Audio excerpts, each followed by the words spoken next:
Assalamualaikum warahmatullahi wabarakatuh. Selamat pagi anak-anak semua. Ketemu lagi ya pada hari ini di mata pelajaran simulasi dan komunikasi digital. Oke, sebelum kita mulai pembelajaran, mari kita bersama-sama berdoa supaya kegiatan hari ini berjalan dengan lancar dan mendapatkan hasil yang maksimal. Berdoa mulai. Cukup? Oke, mudah-mudahan anak-anakku semua dalam keadaan sehat hari ini ya. Jaga kesehatan ya. Jangan lupa karena ini musim orang sakit, jadi harus selalu menjaga sendiri kesehatan masing-masing ya. Hari ini ada yang tidak masuk, kita cek dulu ya, coba kita cek dulu di presensi salin. Oke, sudah 36 siswa hadir, terima kasih ya, semuanya sudah hadir di room ya. Sebelum saya menjelaskan materi hari ini, kita flashback sebentar ya. Kemarin kita sempat mempelajari tentang algoritma. Masih ingat algoritma apa? Ayo, ada yang ingat? Oke ya, algoritma adalah urutan langkah-langkah logis penyelesaian masalah secara sistematis ya. Jadi urutan langkah-langkah yang disusun dengan teks, dengan kalimat. Nah, itu algoritma. Kemarin kita sudah belajar, anak-anakku semua sudah membuat algoritma tentang kemarin apa yang dibuat ya? Penjumlahan dua bilangan. Oke. Nah, mudah-mudahan materi algoritma tidak dilupakannya, karena ini selama kalian belajar tentang pemrograman ini akan selalu dipakai. Ya. Hari ini kita akan mempelajari materi selanjutnya ya, tentang flowchart ya. Hari ini tentang flowchart ya, pada kali berikutnya yaitu flowchart. Tujuan pembelajarannya adalah kalian nanti bisa memahami tentang flowchart itu apa ya, simbol-simbolnya apa, kemudian menerapkan dalam membuat alur program. Jadi nanti anak-anakku semua harus bisa. Ini misal ada seperti kemarin ya, contoh penjumlahan dua bilangan, kemudian flowchartnya seperti apa nih alurnya. Kalau kemarin kita buat secara algoritma ya, secara teks, hari ini kita akan membuat secara flowchart. Oke, langsung saja supaya ini waktunya cukup ya, kita ikuti materi selanjutnya. Oke, langsung saja belajar flowchart dengan cepat. Apa sih itu flowchart? Flowchart adalah bagan atau chart atau diagram ya, jadi itu sama saja, bagan, chart, diagram yang menggambarkan alir atau runtutan data dalam program yang dibuat secara logika, berdasarkan logika ya. Oke. Ada beberapa aturan penyusunan flowchart. Yang pertama adalah flowchart itu disusun dari atas ya, ini dari atas, ini kan, ini ke bawah ya, runtut dari atas ke bawah ya, jadi itu runtut semuanya.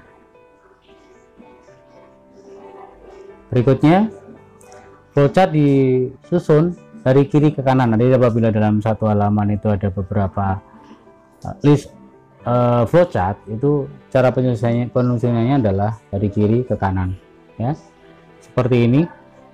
Ini list yang pertama disusun di sebelah kiri, kemudian dilanjutkan dengan list yang kedua di sebelah kanannya. Oke. Yang ketiga adalah flowchart itu diawali simbol start ya, ada simbol start di sini, simbol start, mulai, atau ya biasanya kita gunakan start atau mulai, diakhiri dengan end atau selesai. Itu syaratnya, jadi harus ada start, end, atau mulai, selesai. Yang keempat, flowchart memiliki input dan menghasilkan output. Oke, jadi setiap flowchart itu harus ada input. Ini inputnya, satu input, kemudian di sini ada dua output ya, yang merupakan kondisi di sini. Kebetulan ini flowchart tentang kondisi seleksi percabangan. Oke, berikutnya adalah yang kelima, pemberian nama flowchart menggunakan kata kerja. Jadi di sini contoh ini. Oke, kata kerjanya input atau masukkan, kemudian di sini juga hitung ya, ada kata kerja juga. Berikutnya, flowchart pembuatan alurnya harus rinci dan jelas. Nah, bisa dilihat di sini, perhatikan coba. Alur-alur di sini adalah runtut ya, runtut,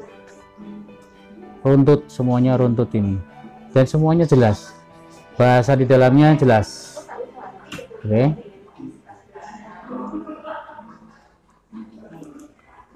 Yang ketujuh, alur yang terpotong dihubungkan dengan simbol penghubungnya. Di flowchart itu ada simbol untuk menghubungkan, ada yang dalam satu halaman, bahkan dalam satu halaman ataupun dalam beberapa halaman. Nah, kebetulan di sini contohnya adalah satu halaman. Nah, ini yang dinamakan adalah simbol penghubung. Ya, jadi untuk menghubungkan antara list diagram satu dengan yang lainnya menggunakan simbol penghubung. Oke, itu tadi aturan penyusunan flowchart. Kemudian ini simbol-simbol flowchart. Nah, di sini nih ada simbol-simbol flowchart. Perhatikan di sini, macam-macam ya. Ini adalah terminal. Ya. Terminal itu menunjukkan awal akhir program. Ya, begin end atau start end atau mulai selesai. Ya, ada juga kadang-kadang simbolnya berbentuk semacam kayak oval ini. Ya, itu boleh juga, atau yang seperti ini juga boleh. Kemudian yang kedua ini simbol untuk input atau output ya, datar genjang agak miring seperti contoh yang di awal tadi ya. Kemudian ini yang ketiga adalah untuk proses, itu persegi panjang ya. Simbol berikutnya adalah untuk proses seleksi atau kondisi, itu belah ketupat. Kemudian simbol berikutnya ini untuk memberikan nilai awal atau konstanta.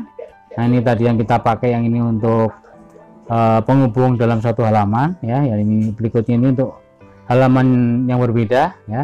Terus ini yang ada tanda panahnya adalah alir ya, itu adalah bagan alir ya. Jadi hanya simbol aja, hanya sedikit simbol-simbolnya, jadi saya yakin sangat mudah belajar flowchart. Nah, ini contoh penerapan, perhatikan di sini akan saya jelaskan bagaimana penerapannya ya. Di sini saya ambil contoh adalah flowchart untuk menjumlahkan dua bilangan ya. Penggambaran atau penulisan simbol yang pertama adalah tadi seperti aturan penulisan ya.